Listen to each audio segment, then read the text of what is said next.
Bonjour et bienvenue sur Technapala Techapapa. Alors aujourd'hui, la seconde partie de mon test sur la Flash Force 5M Pro. Alors pour faire ce test, parce que j'ai envie d'exploiter la machine, je me suis acheté à bon prix ce filament de chez S-Edity, c'est du HSPLA. Vous avez été pas mal à me demander quel filament j'utilisais. Et cette marque-là est relativement récente et c'est une marque que j'apprécie. J'avais eu par le passé l'occasion de recevoir du filament en test et j'en étais plutôt ravi. Alors il y aura en description un lien affilié vers ce filament. Si vous intéresse, n'hésitez pas, ça aidera la chaîne. Et on va tout de suite faire une bonne série de tests. Bon, alors j'ai commencé doucement et gentiment par le Benchy qui était directement dans la machine et on peut voir que le Benchy est tout propre, alors évidemment c'est celui qui est dans la machine, il est bien optimisé. Voilà, donc ça, ce premier test est validé, on va passer à un second test. Bon, alors je fais une petite aparté parce qu'en fait j'essayais de trouver le moyen de pouvoir récupérer les timelapses enregistrés par cette imprimante, et puisqu'il y a une caméra à l'intérieur, et je ne trouvais pas, je cherchais dans FlashPrint, vraiment pas moyen de trouver les timelapses. Alors en cherchant, j'ai fini par trouver qu'en allant sur l'adresse IP de la machine et en mettant 8080 comme port, on avait accès à cette petite interface qui en fait nous permet d'avoir accès à certaines informations sur l'utilisation de la caméra. Ainsi vous voyez, si on clique ici à gauche, à droite, on a comme ça des petites infos sur comment l'intégrer dans un stream, comment l'intégrer dans une appli Java, enfin différentes choses qui sont moins utiles, mais on a aussi l'onglet contrôle qui nous permet de venir régler quelques caractéristiques et quelques paramètres de la caméra. Alors un petit peu, on ne peut pas régler une résolution par exemple, mais la luminosité, la saturation, la couleur des blancs, enfin la balance des blancs pardon, enfin voilà, différentes choses, mais ça ne permet pas de télécharger les fichiers comme j'espérais pouvoir les avoir. Et en fait la solution elle est simple et en même temps casse-pied, parce que je trouve que ils auraient pu ils auraient pu intégrer ça dans un flux réseau, ou alors je l'ai pas vu, et donc dites-le moi en commentaire. Mais donc la solution que moi j'ai trouvée, c'est de prendre la clé USB, d'aller à la machine, et en fouillant dans les sous-paramètres, on finit par trouver la liste des fichiers qui sont relatifs à une impression, donc des fichiers vidéo ou photo, et on peut les copier sur notre clé USB. Bon, étant une machine connectée avec une connectivité réseau par Wi-Fi ou en Ethernet, je trouve ça un petit peu bête que ce soit comme ça qu'on doit faire. J'espère qu'ils vont améliorer ça dans le futur, mais voilà. Alors pour le second test, je vais encore prendre quelque chose qui est dans la machine, mais c'est petit scrapper. Voilà, on va lui demander de faire son leveling. Vous pouvez voir que l'écran tactile, par moment sur le bas, il faut appuyer plusieurs fois. Ça c'est un point dommage, mais bon, gardons l'impression. Bon, alors ça a l'air de s'être bien imprimé. Donc si je viens prendre le plateau, alors vous pouvez voir, le plateau, moi je le trouve pas mal fait, et bon, la plaque PI ça tient, voilà, on décolle, c'est facile, le magnétique, enfin voilà, tout ça vous connaissez déjà, mais je trouve que le plateau est pas mal fait parce que contrairement à la Bamboo Lab ici, quand on vient le remettre dedans, c'est facile grâce à un gros détrompeur à l'avant. Alors au niveau de la qualité, on peut voir que dans le modèle qui est dedans, alors si l'autofocus veut bien se faire, parce que là vous voyez en fait pas grand chose. Donc je disais, on peut voir que ça s'est pas mal imprimé, sauf à des petits endroits, mais ça à mon avis c'est plutôt au niveau du slice du fichier en lui-même qu'ils ont intégré dans la machine. Donc voilà. Alors je le disais, je trouvais le plateau magnétique assez pratique puisqu'on a deux détrompeurs à la fin et cette espèce de poignée à l'avant qui fait qu'en fait on ne sait pas mal le mettre, contrairement notamment à la Bamboo Lab. Alors je vous fais un petit zoom arrière aussi pour vous montrer la solution que j'ai fait moi pour le filament, puisque en fait je n'aime pas les bobines à l'arrière et ce sera un des autres points négatifs, enfin pour moi, puisque avec mon établi, si je mets la bobine à l'arrière, la machine va dépasser. Donc moi j'utilise ce système là qui permet également de garder au sec le filament. Alors je vous mets un lien affilié dans la description. Voilà, si vous avez envie de faire comme moi tout en aidant la chaîne, n'hésitez pas. Bon alors maintenant je vais tester un dernier modèle intégré à la machine, c'est un petit mécanisme comme ça et on va voir ce que ça donne. Bon alors ici j'ai changé de filament, j'ai utilisé celui qui fournissent en test, le Burn Titanium, et comme vous pouvez voir, c'est tout simplement magnifique comme filament. Moi franchement j'adore ce filament. Alors, j'essaye de faire tourner le truc à une main, mais bon, vous voyez, il tourne bien, pas de souci de ce côté-là. Donc oui, effectivement, mon trépied n'était pas près de moi au moment où j'ai filmé ça. Mais voilà. Bon, alors maintenant qu'on a vu les modèles qui étaient directement dans l'imprimante, on va un petit peu essayer d'imprimer nous-mêmes. Alors d'abord avec Flashprint, qui est le slicer qui est fourni avec la machine et qui est d'ailleurs le seul slicer qui permet de connecter la machine en réseau, ce qui est dommage parce que voilà, bon, ici j'ai testé et je vais imprimer ce modèle-ci avec les paramètres par défaut, hein. Il a trouvé quand je l'ai installé directement, il a trouvé mon imprimante. Vous voyez, on a ici la liste des imprimantes de chez Flashforge. Je choisis la mienne. Voilà, ça a très bien marché. Si je fais le tranchage, je peux venir changer ici les paramètres du filament. Moi, je mets à 210. Pour le reste, au niveau des vitesses, je vais toucher à rien et voir un petit peu les vitesses. Enfin, je vais toucher à rien par rapport à ce profil par défaut. Et je vais tester comme ceci avec Flashprint. J'aurais aimé pouvoir l'utiliser avec Cura. Alors entre-temps, hein, au moment où j'enregistre, il y a les profils officiels qui sont dans Cura. On va tester après une impression dans Cura avec ça. Mais on n'aura pas accès à la connexion réseau. Et ça, moi je trouve que c'est un point qui est dommage. Bon alors voilà, j'ai fait le tranchage. Voilà comment il devrait imprimer mon modèle. Je vois que j'en ai pour 8 minutes, donc pour un petit sifflet comme ça, c'est pas mal, avec la petite boule à l'intérieur. Ici, on le voit pas beaucoup parce que le modèle n'a pas beaucoup de polygones, mais je suis sous Mac et l'application sous Mac n'est pas une application Apple Silicon, mais c'est une application Intel, donc qui fonctionne sous Mac sous Rosetta Stone, et donc c'est émulé. Donc moi j'ai un Mac Studio M2, j'ai assez de puissance quand même, mais vous allez voir après, je vais faire le slice d'un autre modèle un peu plus complexe et vous allez voir ce que ça donne. Bon alors, en tout cas, pas de décollement. On va regarder ce que ça donne au niveau de la qualité. Alors la qualité globale, ça va, mais si on regarde bien sur la partie supérieure, on manque de matière, donc on a un peu de sous-extrusion. Bon alors, le premier test a globalement marché. Vous avez vu que sur la couche supérieure, il manquait un peu de matière. Alors, un peu de sous-extrusion, peut-être un problème de pontage. Donc je vais un peu peaufiner mon profil et je vais tester avec ce modèle-ci qui vient de STLFlix. Et je ne vais pas mettre de support du tout. Alors ça risque d'être compliqué ici à l'intérieur, mais c'est pas grave parce qu'il y aura le buste. Et pour le reste, je suis curieux de voir sans support comment il va gérer une pièce comme ceci. Bon alors voilà, ça c'est bien imprimé. Alors je ne sais pas si vous le voyez bien, mais je trouve ça magnifique. C'est fin, le filament est super, la machine a vraiment bien. Alors on a tout petit peu de stringing au niveau des cornes, mais rien de bien méchant.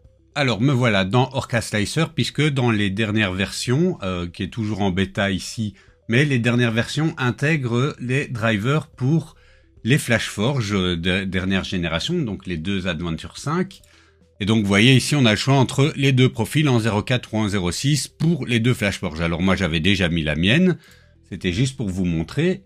Et me voilà sur le plateau de ma Flashforge. Alors on va faire un test d'impression sans bouger aux paramètres par défaut pour voir ce que ça donne. On va commencer par régler le PLA. Celui que j'utilise de S-Edity, je l'utilise à 210 et la plaque à 50 degrés. Je vais le renommer, hop. S-Edity Flash PLA. Bon, alors la couleur que j'ai, c'est une espèce d'orange rose, mais une espèce de peau de pêche. Voilà, comme ceci. Et je vais d'abord imprimer un de ces jouets que mon fils adore. Il dit que j'en ai pour 40 minutes. Alors là, je prends le profil par défaut. Je n'ai pas fait de lissage, je suis sur le profil par défaut. Il est en générateur de parois classique et pas en arachné par défaut. On va voir si vous l'utilisez comme ça et que vous utilisez tel quel Orca Slicer, si vous avez un résultat correct. Comme je disais, je ne peux pas simplement l'envoyer en réseau, donc je vais le mettre sur une petite clé USB et l'exporter. Alors pour que vous puissiez voir comment est-ce qu'on fait, c'est pas dur, hein. Une fois qu'on a la clé USB, on va dans le menu des fichiers et là on a soit les disques locaux, soit ici vous voyez la clé USB. Et donc je viens simplement cliquer sur mon modèle qui a généré une vignette et je peux choisir ou non de lui demander qu'il fasse le leveling du plateau ou on se satisfait du leveling qui a été fait auparavant. Et alors là, vous voyez une étape qui n'est pas nécessaire. Je lui ai demandé de copier de la clé USB sur le disque de la machine. Et en fait, c'est pas nécessaire parce que si vous imprimez directement depuis la clé USB, il copie de toute façon d'abord sur la machine. Mais ça, je m'en suis rendu compte que après 17 fichiers, donc c'est dommage. Mais donc voilà, là, je vais faire le leveling. J'ai encore, comme vous voyez, hein, une petite difficulté avec l'écran. Mais il est parti. Donc voilà, il s'est bien imprimé. Alors si on essaye, les tolérances sont globalement bonnes, hein. On sent une toute petite résistance, mais bon, il y a le fait de l'utiliser qui permet de faire alléger ça avec le temps. Donc voilà, globalement, je dirais encore que c'est une impression réussie. Bon alors, puisque l'impression s'est bien déroulée, on va essayer maintenant autre chose, un modèle un peu plus important qui va occuper la machine pour un petit moment. Je vais imprimer ce château. Je ne sais pas si je devrais mettre des supports ou non. Je vais mettre des supports de type arbre et on va voir en découpant ce que ça donne. Bon, je ne sais pas si c'était absolument nécessaire, mais par prudence, je vais laisser ces supports. Et vous voyez ici que j'en ai pour 9h13 pour cette partie-là. Alors, je vais générer les G-codes pour les autres parties également. Et on va voir après, une fois que tout ça est imprimé, ce que ça aura donné.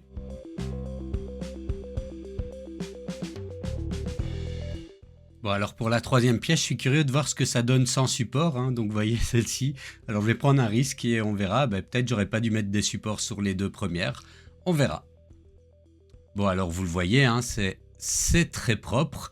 Je sais pas si on voit bien. Bon, j'ai un petit peu de support qui s'est cassé la figure, mais c'est pas très grave.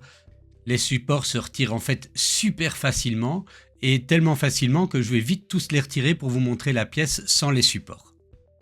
Et voilà, vous voyez ce que ça donne. Alors, j'espère que le focus permettra de rendre hommage à cette impression, mais c'est super net, super précis. Voilà, je suis vraiment épaté. Alors la deuxième, c'est pareil, hein, avec le petit escalier, avec les supports déjà retirés. Donc rien à redire, c'est nickel. Alors la troisième, ça va être un petit peu plus le défi, hein, puisque je l'ai fait sans support. Donc regardons la troisième partie. Bon, voilà, la troisième partie, j'ai un tout petit peu à certains endroits, là vous voyez, il aurait peut-être fallu un support, mais en fait c'est quasi invisible à l'œil nu. J'ai un petit peu de filament à éplucher à cause justement du léger surplomb, mais il avait géré ça comme un chef, hein. Sérieusement, surtout vu le modèle, hein, qui est un peu cassé, je peux tout à fait me permettre de ne pas mettre des surplombs sur quelque chose comme ça.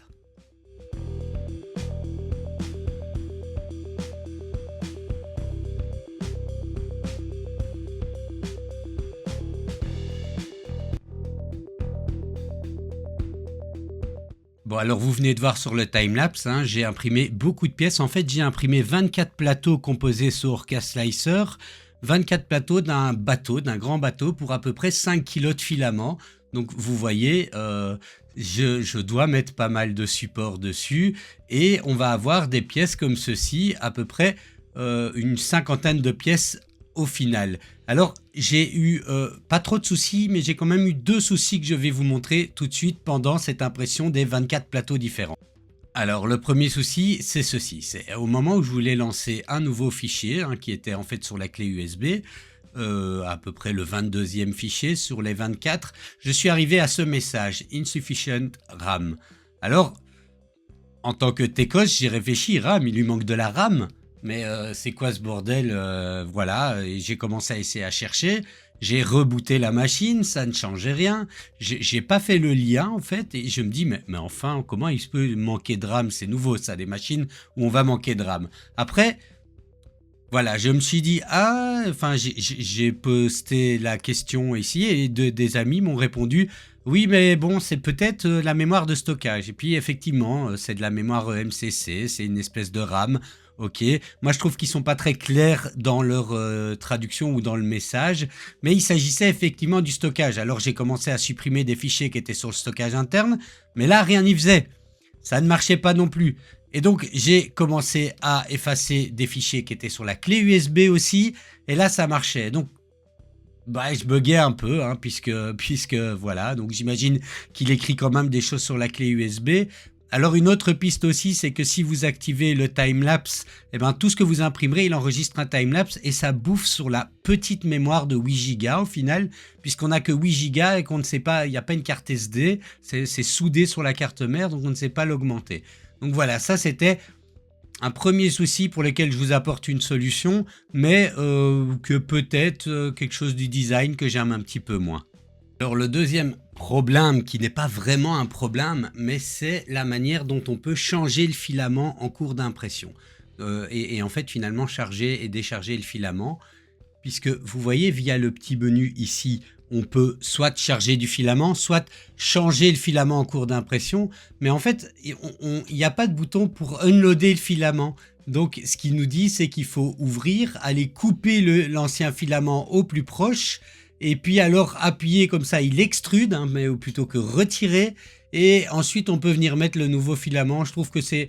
Donc vous voyez ici, je suis censé venir retirer ça. Alors comme ça tient un peu, je dois tirer. Oui, désolé pour le focus, mais voilà. Et puis venir couper là à ras, appuyer et il va extruder. Et c'est comme ça qu'on est censé changer notre filament. Par exemple, si on veut faire du changement de couleur ou si on arrive en fin de bobine. Mais en fait, ce qui est assez compliqué, c'est que le détecteur de fin de filament, il est loin. Il est derrière la machine et il y a encore un petit passage à faire. Donc, au moment où il détecte qu'il n'y a plus de filament, il reste encore un bon paquet de filaments. Enfin voilà, on pourrait encore imprimer un peu, mais ok, on doit le retirer à ce moment-là, on perd une partie, ça va, mais on peut pas en fait le décharger. Donc ça rend la manipulation un petit peu compliquée. Moi j'aime pas en fait cette manière de gérer. J'espère qu'ils mettront un bouton qui permettra à l'extrudeur de tourner à l'envers et de pouvoir faire ressortir du filament, mais par le haut, hein, pas par le bas. Voilà, désolé, je sais pas si vous me comprenez, mais voilà, ça c'est un point que je trouvais négatif. Bon, alors voilà, après plus d'une semaine d'impression, hein, puisque les grosses pièces, certaines ont mis plus de 19 heures à être imprimées, eh ben voilà toutes les pièces du bateau. Alors je vais essayer que le focus vous permette de voir un petit peu la finesse de ça. Alors il y a un tout petit peu de stringing par moment, mais vraiment rien du tout. Et puis il y a aussi les supports qui ont laissé quelques petits défauts, mais globalement c'est hyper nickel, hein, c'est super net et ben, ça promet un beau bateau à être construit, ça promet pas mal. Alors regardez ici les détails, là j'ai eu un problème sur celui-là. Hein, donc si vous regardez bien, les ailes sur le côté ont été un petit peu... le bout des ailes se sont pas super bien imprimés. Je réimprimerai certainement la pièce, mais voilà, hein, on est sur, là encore, regardez les détails, la finesse, le bois, et c'est imprimé en 0,2, hein, c'est pas imprimé en 0,08 ou... donc je suis épaté, je sais pas si c'est le filament ou la machine, mais en tout cas, je suis quand même pas mal épaté. Et alors, regardez, ça, c'est les supports. Donc, on a un gros paquet de supports. Alors, j'ai pesé, on a à peu près 4 kilos pour le modèle et 1 kg pour les supports. Donc, voilà. Alors voilà, bon, maintenant je vais faire un test de TPU et je vais également faire un test pour un matériau un petit peu plus compliqué. Je vais encore réfléchir à ABS, ASA, enfin je verrai ce que j'ai chez moi et on va voir comment elle réagit, notamment grâce à son environnement fermé. Alors pour le TPU, je le fais partir directement depuis mon filament dryer avec un tube Boden dans le direct drive. C'est pas toujours l'idéal de passer le TPU dans un tube Boden parce que il peut y avoir voilà un petit peu plus de déformation et ça peut un peu coincer, donc un petit peu ne pas simplifier l'extrusion, on va dire ça comme ça. Mais bon, on va quand même essayer comme ceci. parce que sinon il faudrait que je démonte, enfin voilà, j'ai pas envie, bref. Et pour l'ABS ou un autre filament technique, je verrai ce que j'ai, on verra après. Ce que je vais faire aussi pour l'ABS, puisque maintenant au moment où j'enregistre, j'ai aussi sa petite sœur juste à côté, donc je vais faire à peu près le même test, vous le retrouverez dans le test de l'imprimante pour la petite sœur. Je vais faire à peu près le même test de la même pièce pour voir avec les mêmes paramètres, pour voir comment ça réagit avec la 5 Pro et avec la 5 pas Pro, donc avec ou sans le caisson fermé. J'ai déjà une petite idée du résultat, mais voilà, on va regarder ça. Donc ici, je vais juste faire attention pour le TPU à bien mettre des paramètres pour le filament, parce qu'avec le TPU, c'est toujours important déjà de bien vérifier son flow, puisque on n'a pas le même flow avec le TPU qu'avec le PLA. Et alors la température d'impression, donc et la vitesse aussi, parce que vous imprimerez pas, enfin le TPU c'est pas du filament high speed, donc il vaut mieux se donner un peu plus de sécurité au niveau des vitesses d'impression avec du TPU. Donc je vais essayer ça. Et pour essayer ça, j'ai besoin d'un petit truc pour bloquer un câble sur ma table de travail, parce que j'en ai marre qui tombe toujours derrière ma table de travail. Et j'en ai besoin de deux, donc je vais faire le même test sur les deux imprimantes avec le TPU aussi, et voilà, on va voir ce que ça donne.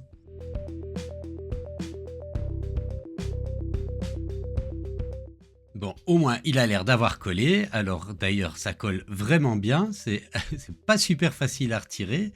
Je vais essayer comme ça, sinon j'irai prendre ma petite palette ou spatule Bultac. Voilà, là ça commence à pouvoir aller, donc je le décolle. Ça a l'air d'avoir bien été, regardez ça, la première couche est vraiment super. Au-dessus, le motif, on voit un petit peu le motif de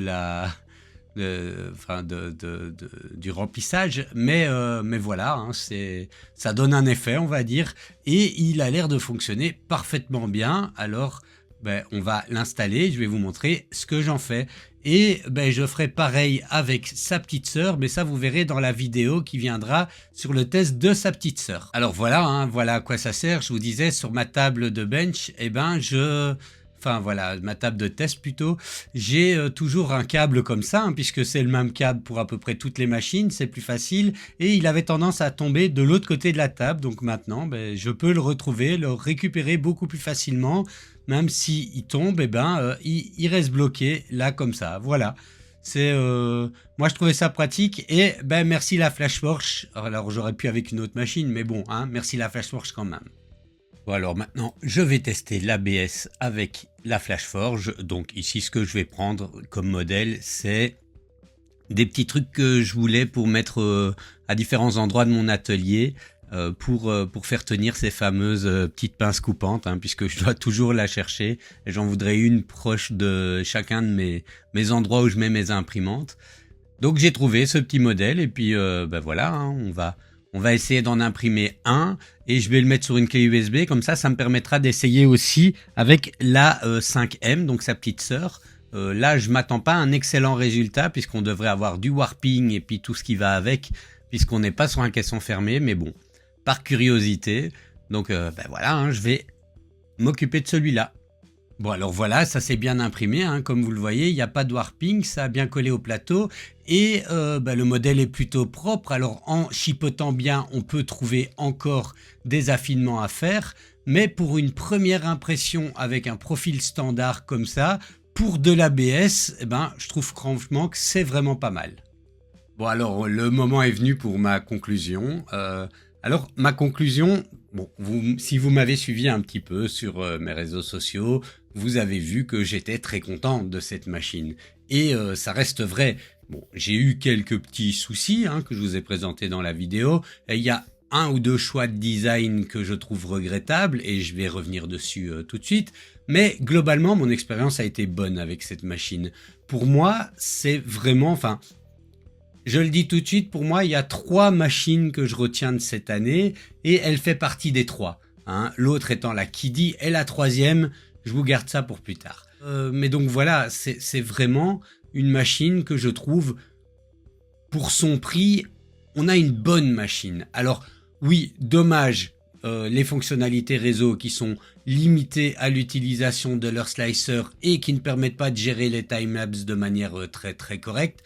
Oui, ça c'est dommage et c'est même vraiment dommage. Et la gestion du filament sur cette machine, c'est aussi un point que je trouve un peu moins bon, tant par l'accès à l'arrière de la bobine, mais bon, vous allez me dire, voilà, mais beaucoup de gens ont une machine qui se pose contre un mur et donc c'est ennuyant, hein. Ils auraient pu prévoir quelque chose sur le côté. Alors vous allez me dire, oui, si on met dans un caisson, ben là c'est emmerdant aussi. Ben ok, prévoyez les deux systèmes, un truc qu'on peut mettre soit sur le côté, soit voilà. Hein, si on fait plaisir à tout le monde, c'est mieux. Donc ça, pour moi, sont ces vrais deux gros points négatifs. Alors, des choses qui peuvent encore se corriger par firmware, c'est cette question de mémoire RAM, c'est pas très très clair et le fait que, enfin voilà, ça c'est pour moi. Je vous ai montré dans la vidéo, j'ai été transparent sur les petites difficultés que j'avais et vous avez vu les petites difficultés, elles sont vraiment pas majeures. Hein. Alors il y a aussi le slicer si on est sous Mac avec une puce silicone qui a des problèmes de performance en mode prévisualisation, qui rend difficile d'utiliser le slicer. Mais Orca ça marche bien, mais on n'a pas les fonctionnalités réseau, donc ben voilà, c'est l'un, c'est l'autre. C'est dommage, mais ça peut être corrigé avec une mise à jour à venir. Pour le reste, pour 600 €, franchement, je trouve que c'est une machine qui vaut la peine. Alors, le plateau est un peu petit quand même. Donc oui, vous allez me dire, je ne fais que la critiquer et lui trouver 1 million de reproches. Oui, mais non, parce qu'en fait, elle a beaucoup plus de points positifs que de reproches, mais je vais pas nier l'évidence. Ce que j'ai cité là, c'est quelque chose, il faudrait presque être de mauvaise foi pour pas le voir. Sauf peut-être sur le côté du filament, où là c'est plus une question d'ergonomie, et donc qui est très dépendant des personnes. Mais sinon, le prix, moi je le trouve très correct. Alors avec la concurrence qui arrive et la Kiddy X+3, peut-être que s'ils descendent le prix de 100 € et qu'ils la mettent à 500, alors là ce serait vraiment vraiment une killer. On a une chambre qui n'est pas chauffée activement, mais qui permet grâce à la cloison de garder un environnement chaud, ce qui facilite l'impression de filaments plus problématiques, hein, comme celui qu'on a là, l'ABS qu'on a testé dans la vidéo. On a le système de changement de buse. Alors là, je vous l'ai pas montré dans le test, je l'ai montré dans la première partie de la vidéo, mais qui marche du tonnerre. Hein. J'aime vraiment bien ce système de changement de buse. On a également le plateau magnétique en lui-même qui fonctionne bien et j'aime bien la manière dont il est, dont on permet de le remettre, hein, qui permet de ne pas se tromper, pas comme sur la bambou où on peut le laisser un peu sur le côté et puis des fois, moi ça m'est arrivé comme ça que ça abîme un peu le fond de la machine en remontant, pas sur cette machine, hein, sur la bambou je parle. On a également comme point positif la polyvalence d'utilisation avec les matériaux. Alors j'ai pas utilisé tous les matériaux de la Terre, mais pour ceux que j'ai utilisés, je n'avais pas de souci. On a une bonne fiabilité aussi, puisque malgré le fait qu'elle a tourné pendant 10 jours non-stop, hein, elle s'est pas arrêtée, puisque dès que ça se terminait, je relançais une autre, je devais changer le filament, enfin voilà. J'ai pas eu de crash, il n'y a pas eu de problème de fiabilité de ce côté-là. Donc là, je suis plutôt content. Alors, j'ai pas le recul sur 6 mois, hein. Je suis d'accord, peut-être que dans 6 mois, je vous dirai autre chose. J'ai pas le recul sur 6 mois, mais là, en l'état, je suis content de sa fiabilité. Le menu, je le trouve plutôt ergonomique, sauf comme je reviens dessus, le fonctionnement pour le changement de filament. Mais sinon, le menu, je le trouve plutôt ergonomique aussi. Le service après-vente, je peux pas vous dire, hein, j'ai pas eu affaire au service après-vente. Mais j'ai vu des commentaires dessus qui avaient l'air d'être plutôt élogieux pour ce modèle-là. Après, j'ai aussi vu des commentaires pour les générations précédentes qui disaient « Ah, la machine ne sont pas suivies, c'est l'horreur, ma FlashForge 4, enfin bref. » Donc je ne m'avance pas, j'en ai pas fait l'expérience personnelle. Donc dites-moi, vous, dans les commentaires, si vous en avez une expérience particulière. Est-ce que c'est une machine que je pourrais conseiller? Oui, clairement.